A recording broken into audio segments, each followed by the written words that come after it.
డబ్బు, అనారోగ్యం, ఉద్యోగం, వ్యాపారం, అప్పులతో బాధపడుతున్నారా? మీకోసమే లాంచ్ యువర్ ఫ్యూచర్ ప్రోగ్రామ్. నమస్తే అండి. నమస్తే జయ. రమగారు, మనం సప్త చిరంజీవులు మాట్లాడుకుంటూ ఉన్నాం కదా. ఈ రోజు ఏ చిరంజీవి గురించి చెప్తున్నారండి? అశ్వత్థామ, బలి చెప్పేశాం. అవును.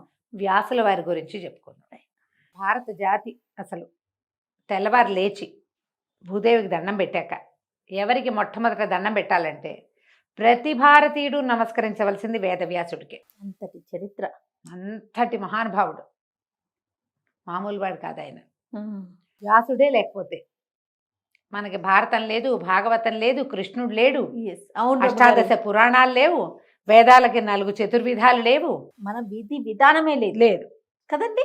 వేదం లేదు భారతదేశానికి. అమ్మో, కేవలం వ్యాసుడి వల్లే మనకు అందింది అది. ఆయనే అష్టాదశ పురాణాలు రాశాడు. భగవంతుణ్ణి సులువుగా పొందటం ఎలా అనేది కలియుగపు మానవులకి తెలియచేసిన, తెలివిడి కలిగించిన మహానుభావుడు వేదవ్యాసుడు. ఆయన గురించి తెలుసుకోవాల్సిందే. వేదవ్యాసుల వారి జననమే చాలా విచిత్రమైన గాథగా ఉంటుంది. పూర్వం వసువు అని ఒక రాజు ఉండేవాడు. ఈయన చాలా పరాక్రమవంతుడు. ఇంద్రుడికి సహాయం చేస్తే ఆ ఇంద్రుడు ఒక విమానం ఇచ్చేట ఆయనకి, వసువుకి ఇస్తే ఆ విమానంలో తిరిగేవాడు. ఉపరిచర వసువు అనేవారు ఆయన్ని, పైన తిరగలిగేవాడు. అయితే ఆ టైంలో ఆయన రాజ్యం చేస్తున్న కాలంలో శుక్తిమతి అని ఒక నది కోలాహలుడనే ఒక పర్వతాన్ని చుట్టి ప్రవహించేదట. ఈ నదీ పర్వత సంగమం వల్ల ఆ శుక్తిమతి అనే నదికి 2 సంతానం కలిగారు. ఆ గిరిక, వసుపదుడు అలాంటి పేరు చెప్తారు. ఈ గిరికని, ఈ పిల్లలిద్దరిని ఆవిడ ఆ ప్రాంతానికి ప్రభువైన, భూమికి ప్రభువైన వసువుకి అప్పచెప్పింది. ఆ గిరికని వివాహం చేసుకున్నాడు వసువు. అయితే ఒకనాడు ఆయన ఏం చేశాడట, ఎక్కడికో అడవికి వెళ్ళాడు. అద్భుతంగా ఉందట ఆ వాతావరణం. అప్పుడు ఆయనకి భార్యను తలుచుకున్నాడు. భార్యా వ్యామోహంతో ఆయనకి వీర్యం పతనం అయిపోయిందట. ఆయన ఏం చేశాడట, ఒక ఆకు దొప్పలో వీర్యాన్ని పట్టి ఒక డేగకిచ్చేట, నా భార్యకి అందజెయ్యి అని. ఆమె సంతానార్థిగా ఉంది, ఈ వీర్యాన్ని అందించమన్నట్టు. ఆ డేగ పట్టుకెళ్తూ ఉంటే, చిత్రమైన కథ చూడు ఎంత వింతగా ఉంది. ఆ పట్టుకెళ్తుంటే, అది తీసుకెళ్తుంటే ఇంకొక డేగ అదేదో ఆహార పదార్థం అనుకుని దీని మీదకి వచ్చిందట. అది పడిపోయింది కిందకి. అది పడిపోతే అక్కడ ఒక నదిలో అద్రిక అనేటువంటి ఒక అప్సరస చేప రూపంలో తిరుగుతోంది. ఆ పైనుంచి పడిన దాన్ని చేప మింగేసిందట. తర్వాత జాలర్లకి అద్రిక దొరికింది. ఆ చేప జాలర్లు పొట్ట కోస్తే అందులో ఒక 2 సంతానం కనపడ్డారు, ఒక ఆడపిల్ల, ఒక మగపిల్లవాడు. అప్సరస ఈ పొట్ట కోయగానే అప్సరస శాప విముక్తి అయి వెళ్ళిపోయింది. కానీ వసురాజు వల్ల, ఈయన వసువు వల్ల కలిగినటువంటి ఈ 2 సంతానం ఉన్నాయి. ఈ చేపలలో కడుపులో పుట్టినటువంటి ఈ పిల్లలిద్దరిని ఈ మత్స్యకారులు ఏం చేశారట, వాళ్ళ ప్రాంతానికి రాజు, మత్స్య దేశానికి రాజు అయినటువంటి దాశరాజుకి అప్పచెప్పారు. ఆయన ఆ కుమారుణ్ణి, కుమార్తెని ఆయన పెంచుకున్నాడు. ఆ పిల్లవాడిని. కుమారుడు మత్స్య దేశానికి రాజు అయ్యాడు. ఆ కుమార్తె మత్స్యగంధి పేరుతోటి ఈయన దగ్గర, దాశరాజు దగ్గర పెరిగేది. ఈ అమ్మాయి ఏం చేసేది, గంగా నది దాటిచ్చేది వచ్చిన వాళ్ళందరికీ. ఆమె నుంచి ఒక చేపల వాసన వచ్చేదట, మత్స్యగంధి. చేప పొట్టలో కదా పుట్టింది, చేపల వాసన వచ్చేది.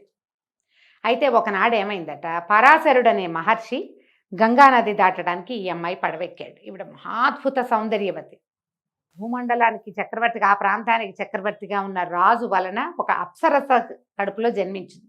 ఈమె చాలా సౌందర్యవతి. ఈ పరాశరుడు ఆమెను కోరాడు. ఆమె ఏమందంటే, మీరు మహర్షి, నేనేమో కన్యని, నా తండ్రికి ఏం సమాధానం చెప్తాను అంటే, ఆయన ఏమన్నాడు, నీ కన్యాత్వం భంగం కాకుండా నీ పొందుని నేను తీసుకోగలనని చెప్పాడు. ఎంత పట్టపగలు అందరూ కనపడుతూ ఉంటారు. పడవలో నువ్వెట్లా నన్ను పొందుతావంటే, ఏం కాదు, ఇదంతా అని చుట్టూతా ఒక చీకటిని సృష్టించాడట ఆయన. ఆ పడవ ఎవరికీ కనపడకుండా చీకటి దాంట్లో, కృష్ణద్వీపం అంటారు, ఒక నల్లటి చుట్టూతా ఒక ద్వీపం లాంటిది ఏర్పడిందట. ఈ పరాశరుడు ఎవరు, వశిష్ఠ మహర్షి కుమారుడైనటువంటి శక్తి యొక్క కుమారుడు పరాశరుడు. ఈ పరాశరుడు చాలా గొప్ప మహర్షి, ఎవరు అలాంటిది కలగచ్చు. కానీ ఇక తను ఎవరిని కోరాడో ఆమె కన్యాత్వం భంగం కాకుండా ఆమెని నేను పొందగలనని చెప్పాడు. అయితే ఆ అమ్మాయి ఏమంది, ఇంకా భయపడింది ఆవిడ. ఆ పిల్ల చిన్నపిల్ల, ఈయనేమో చాలా పెద్ద సీనియర్ ఋషి.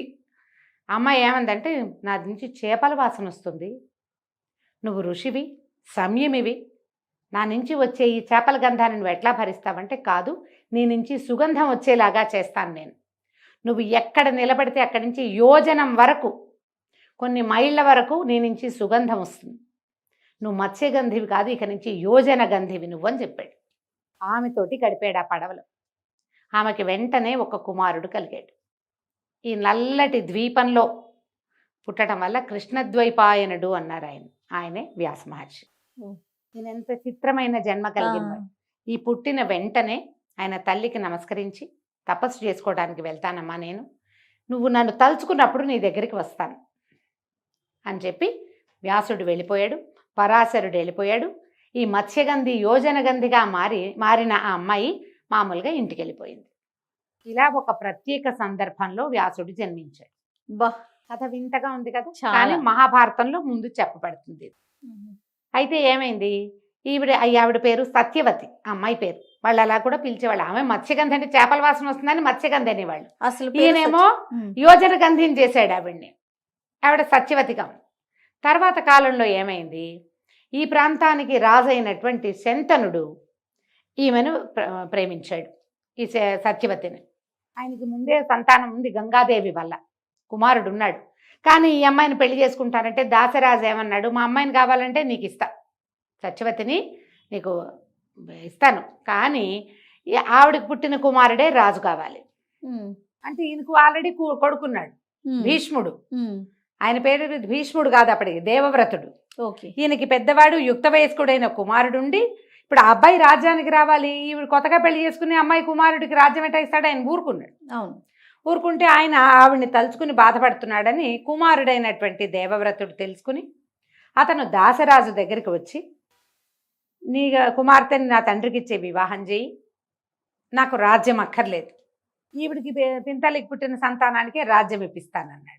దాసరాజు అన్నాడు, నాయన ఇవాళ నువ్వు ఒప్పుకుంటావు, రేపొద్దున నీకు పెళ్ళి అవుతుంది, నీకు పిల్లలు పుడతారు, మా నాన్న రాజ్యం వీళ్ళకి ఇచ్చారని వాళ్ళు అడగరా, రేపొద్దునైనా ఈ సమస్య వస్తుంది నాయన, వద్దు మా అమ్మాయిని మీ నాన్నకి ఇవ్వనంటే ఆయన ఏమన్నాడు వెంటనే, కాదు అసలు నేను వివాహమే చేసుకోను, ఆ జన్మాంతము బ్రహ్మచారిగా ఉంటానని భీషణమైన ప్రతిజ్ఞ చేశాడు తండ్రి వివాహం కోసం.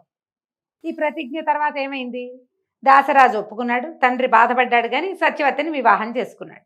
భీష్ముడు ఇంకా పెళ్లి చేసుకోవాలి. భీష్ముడిది ఒక ప్రత్యేకమైన గాథ మళ్ళీ ఇంకోసారి చెప్పుకున్నాం, ఈ లైన్లో ఆయన లేడు కదా. ఈ వివాహం అయిన తర్వాత ఆవిడకి 2 కుమారులు కలిగారు రాజుగారి వల్ల, శంతనుడి వల్ల. చిత్రాంగదుడు, విచిత్ర వీరుడు. వీళ్ళు కొంచెం సామాన్యమైన వాళ్ళు, వాళ్ళని భీష్ముడే రక్షించేవాడు. ఒకడు మరణించాడు, రెండో వాడికి వివాహం చేయాలని సంకల్పించారు. ఈయన ఏం చేశాడు, రాజు గారు తమ పిల్లలకి కూతుర్లకి స్వయంవరం ప్రకటిస్తే వెళ్ళి ఆ 3 అమ్మాయిల్ని మా తమ్ముడికి ఇచ్చి పెళ్లి చేస్తానని 3 తీసుకొచ్చాడు. అంబ, అంబిక, అంబాలిక అని 3 అమ్మాయిలు, 3 తీసుకొచ్చారు. తీసుకొస్తే అందులో అంబ ఏమంది, నేను సాల్వుడిని ప్రేమించాను, అతను ఎలాగో వచ్చాడు, అతనికి దండేద్దాం అనుకున్నాను, నువ్వు నన్ను తీసుకొచ్చేసావు, నాకు మీ అబ్బాయి మీ తమ్ముడితో పెళ్లి ఇష్టం లేదని. భీష్ముడు అన్నాడు, నీ దారి నువ్వు వెళ్ళమ్మా అని పంపేశాడు. అంబిక, అంబాలికల్ని ఈయనకి ఇచ్చి పెళ్లి చేశారు విచిత్ర వీరుడి తమ్ముడికి. ఈ వెళ్ళిన అంబ రకరకాల సమస్యలు ఎదుర్కొంది, ఆవిడ దారి ఆవిడది. ఇక్కడ వివాహం అయిందా, కొంతకాలానికి అనారోగ్యంతో విచిత్ర వీరుడు మరణించాడు. కోడళ్ళిద్దరూ ఉండిపోయారు, కుమారుడు మరణించాడు. ఇప్పుడు ఈ రాజ్యానికి, కురు సామ్రాజ్యానికి ఎవరు, శంతన మహారాజు పాలించినటువంటి కురు సామ్రాజ్యం హస్తినాపురమే, దీనికి రాజు ఎవరు, ఆ కోడళ్ళు ఉన్నారు కానీ పిల్లలు లేరు. భీష్ముడిని పెళ్లి చేసుకోమని బతిమలాడింది ఆవిడ. నేను ప్రతిజ్ఞ చేశాను, నేను పెళ్లి చేసుకోను అన్నాడు. చేసుకోనంటే ఆవిడేముంది, దేవర న్యాయం అని ఒక న్యాయం ఉంది. ఈ దేవర న్యాయం ఇలాగ సంతానం లేకపోతే బావగారో మరిదో వీళ్ళతోటి వీళ్ళని వివాహం చేసుకోకుండా వీళ్ళకి సంతానాన్ని ఇవ్వచ్చు, రాజ్యానికి వారసులు ఉంటారని అడిగితే దానికి కూడా ఆయన ఒప్పుకోవాలి. అయితే అప్పుడు వీళ్ళు కొన్ని పాత గాథలు విని ఏమన్నారంటే, ఎవరైనా ఒక ఉత్తమ బ్రాహ్మణుడి వలన ఈ స్త్రీలకి, అంటే ఈ భర్తలు చనిపోయినటువంటి వీళ్ళిద్దరికీ సంతానాన్ని గనక కలిగిస్తే ఆ సంతానం క్షేత్రజులుగా వాళ్ళకి ఆ అధికారం వస్తుంది. ఉండేది, అట్లాంటివి జరిగేవి అప్పట్లో, ఉన్నది ఒక తర్కాణం కూడా చెప్పాడు. అప్పుడు ఈ సత్యవతీదేవికి జ్ఞాపకం వచ్చింది. భీష్ముడు ఒప్పుకోవట్లేదు, భీష్ముడు ఈ రాజ్యానికి రాజకుమారుడు అయినప్పటికీ తనకొక కుమారుడు ఉన్నాడు. ఎవరైనా వేదవ్యాసుడు. వ్యాస మహర్షిని పిలవాలని అనుకున్నాడు. ఆయన్ని తలుచుకుంటే ఆయన ప్రత్యక్షమయ్యాడు. అప్పటికే మహాతపస్విగా ఉన్నాడు ఆయన. ఆయన్ని అడిగింది, అయ్యా ఇట్లా నేనేమో నాకు 2 కుమారులు కలిగారు, 2 మరణించారు, కోడళ్ళు ఉన్నారు, ఈ రాజ్యానికి వారసులు లేరు, కాబట్టి నా కోడళ్ళకి సంతానాన్ని అనుగ్రహించమని. సరేనని ఒప్పుకున్నాడు ఆయన తల్లి కోసం. ఒప్పుకుంటే అంబికకి అంబాలికకి చేరుకో సంతానము కలిగింది. ధృతరాష్ట్రుడు, పాండురాజు. ఈ వచ్చిన మహర్షిని చూసి భయపడ్డందుకు, కళ్ళు మూసుకున్నందుకేమో అంబికకి ధృతరాష్ట్రుడు పుట్టుగుడ్డివాడిగా జన్మించాడు. ఆయన చూసి భయంతో పాలిపోయినందుకు అంబాలికకేమో పాండురాజు పాండురోగంతో పాలిపోయిన వంటి శరీరం కలిగిన వాడు జన్మించాడు. ఇద్దరు మహాబలవంతులే. ఋషి వలన అద్భుతమైన సంతానమే కలిగింది. మళ్ళీ ఈ పిల్లవాడు కళ్ళు లేగని పిల్లవాడుగా ఉన్నాడు కాబట్టి మళ్ళా పెద్ద కోడల్ని పంపించింది ఆవిడ. పంపిస్తే ఆవిడేం చేసింది, ఈసారి ఆ మహర్షి దగ్గరికి వెళ్ళటం ఇష్టం లేక తన దాసిని అలంకరించి పంపించింది. దాసి పరమభక్తితో వ్యాసుడిని సేవించింది. ఆవిడకి విదురుడు పుట్టాడు. వీళ్ళ ముగ్గురు ఈ కురు సామ్రాజ్యానికి ఒకడు రాజు, రెండోవాడు రక్షకుడు, మూడోవాడు మంత్రి. ధృతరాష్ట్రుడు పుట్టుగుడ్డివాడు కాబట్టి కన్ను లేని వాళ్ళకి మరి దివ్యచక్షువుగా ఉన్నాడు కదా, రాజ్యం ఇవ్వడానికి వీల్లేదు. అందుకని పాండురాజును రాజును చేశారు. ధృతరాష్ట్రుడు రాజుగారు అన్నయ్యగా ఉన్నాడు తొలుత. విదురుడు. వీళ్ళ ముగ్గురు చక్కగా చదువుకున్నారు, విద్యలు నేర్చుకున్నారు, శస్త్ర విద్యలు వచ్చినాయి పుష్కలంగా.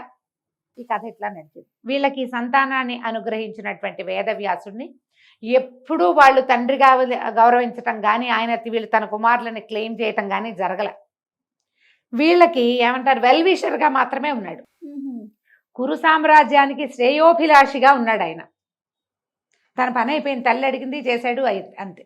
ఆ స్త్రీల పట్ల కానీ, ఆ కుమారుల పట్ల కానీ ఆయన ఏ రకమైన సొంతధనాన్ని ఆయన ప్రదర్శించలేదు. ఇదిలాగా.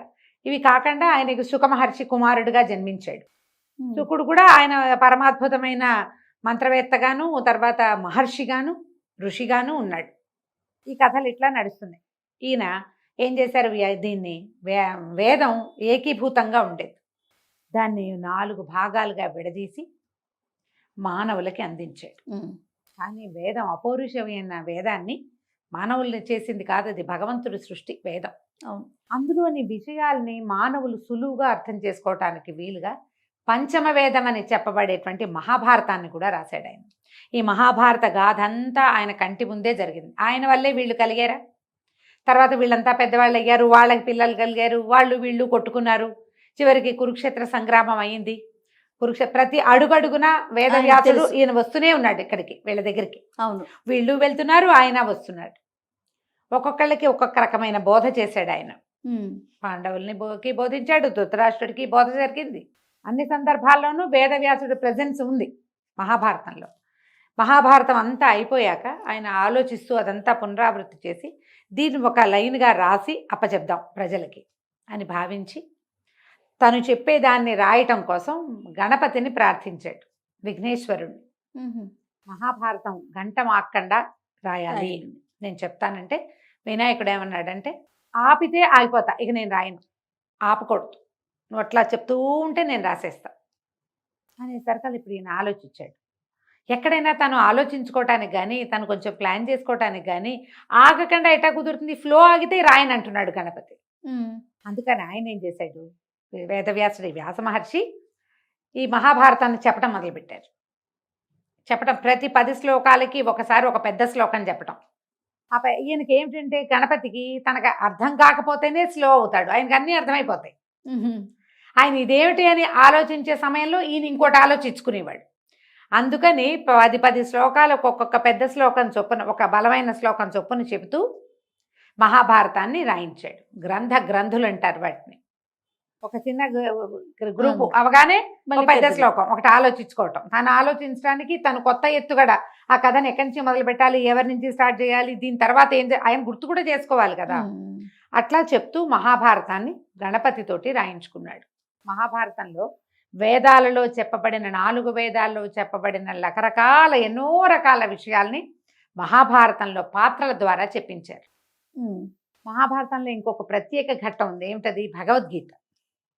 ఉపనిషత్తుల సారం అని చెప్పబడేటువంటి భగవద్గీతని కూడా ఈ మహాభారతంలో పొందుపరిచారు. అందుకని మహాభారతాన్ని పంచమ వేదం అంటారు. 4 వేదాలు కాకుండా 5వ ఐదో వేదం వేదం ఇది. అదే కథారూపంగా ఉన్నప్పటికీ ఎన్నో ధర్మ సూక్ష్మాలు ఉన్నాయి అందులో. అదంతా వ్యాస భగవానుడే మనకు అందించాడు. అయితే వ్యాసుల వారు చిరంజీవని ఆయన తండ్రి చేత అలాంటి వరాన్ని పొందారు. కాళిదాస మహర్షి కాలంలో వ్యాసుల వారిని కాళిదాసు చూసినట్టుగా కొన్ని ఘటనలు చెప్పబడతాయి. ఓహో, ఉన్నారని. కాళిదాస్ అంటే మళ్ళీ ఏదో యుగం వాడు కాదుగా, మన యుగంలోని అంతే మన ముందు తరాల వాడు. ఆయన 1-2 చూసారట. కాళిదాసు చూశాడని కాళిదాసు యొక్క కథల్లో ఆయన వ్యాసుల వారిని చూసిన ఇది చెప్తారనమాట. అంటే దీన్ని బట్టి మనం చిరంజీవిగా అనుకోవాలి. ఆయన చిరంజీవిగానే ఉన్నాడు. ఇప్పుడు ఎన్ని రకాల పురాణాలు అందించారో మనకి. ఏ పురాణానికి ఆ పురాణమే గొప్పది చేయ. అవును, ప్రతిదీ గొప్పదే. అవునండి. దేని ప్రత్యేకత దాందే. మహాద్భుతమైన పురాణాలుగా చెప్పబడేవన్నీ కూడా వ్యాసుల వారి ముఖంలో నుంచే వచ్చినాయి. మనకి ఇంత వాంగ్మయాన్ని ఇచ్చిన ఆయన్ని పొద్దున్నే తలుచుకోవద్దు, మనం ఖచ్చితంగా తలుచుకోవాలి. భారతీయులకి ప్రథమ గ్రంథం ఏమిటి? ఆది కావ్యం రామాయణం అయితే మనం ప్రతి మనిషి తెలుసుకోవాల్సింది భగవద్గీత. అవును, అది మనకి ఇక్కడి నుంచే వచ్చింది. మనం నిత్యము పారాయణ చేసుకునే విష్ణు సహస్రనామం మహాభారతంలోదే. అది కూడా ఈ భగవద్గీత కాలం యుద్ధక సమయంలో భీష్ముల వారు చెప్పిందే కదా. అవును, కాబట్టి విష్ణు సహస్రనామానికి మనం వ్యాసుల వారికి కృతజ్ఞతలు చెప్పుకోవాలి కదా. అది మనకు దానికి మొదట సహస్రనామాలు చెప్తారు కదా. వ్యాసం వశిష్ఠ నప్తారం శక్తే పౌత్రమకల్మషం పరాశరాత్మజం వందే శుకతాతంతపోనిధిం. ఎంత బాగా చెప్పారు. వ్యాసం వశిష్ఠ నప్తారం, వ్యాసుల వారు వశిష్ఠుడికి మునిమనవుడు. శక్తేహ పౌత్రం, శక్తి యొక్క మనవడు. పరాశరాత్మజుడు, వాళ్ళ నలుగురిని చెప్పారు. వశిష్ఠుడు, శక్తి, పరాశరుడు, వ్యాసుడు. తర్వాత సుఖదాతం తపోనిధిం, మహాతపోనిధి అయినటువంటి వ్యాసుడు వాడు సుకుడు, సుఖమహర్షికి కూడా తండ్రిగా ఉన్నాడు. 5గురిని చెప్పారు. ఒక్క వరుస సంతానం అందరూ 5గురు అంటే ఒక వంశానికి చెందిన 5గురిని మనం ఒకేసారి తలుచుకోవాలి వాళ్ళని. వశిష్ఠుడు బ్రహ్మ మానస పుత్రుడు, బ్రహ్మ యొక్క ప్రథమ సంతానం వశిష్ఠ మహర్షి. ఆయన యొక్క కుమారుడు శక్తి, శక్తి యొక్క కుమారుడు పరాశరుడు, పరాశరుని కుమారుడు వ్యాసుడు, వ్యాసుని కుమారుడు శుకుడు. 5గురిని మనం సహస్రనామాన్ని చెప్పేటప్పుడు చదువుకుంటాం, వాళ్ళ పేరుని తలుచుకుంటాం. సో ఈ రకంగా ఈయన చిరంజీవిగా ఉన్నాడు. బోల్డ్ అన్ని విషయాలు చెప్పచ్చు ఇంకా వ్యాసుల వారి గురించి. నేను ఇంకా బ్రీఫ్ చేస్తేనే ఇంత టైం పట్టింది. మనం ఒక ఫ్రేమ్లో చెప్పేదలుచుకున్నాం కాబట్టి ఈ వివరాల వరకు మనం ఇవ్వగలుగుతాం. తప్పకుండా రమ్మగారు, నిజంగా తెలుసుకోవాల్సిన విషయం ఇది. నమస్తే అండి. నమస్తే.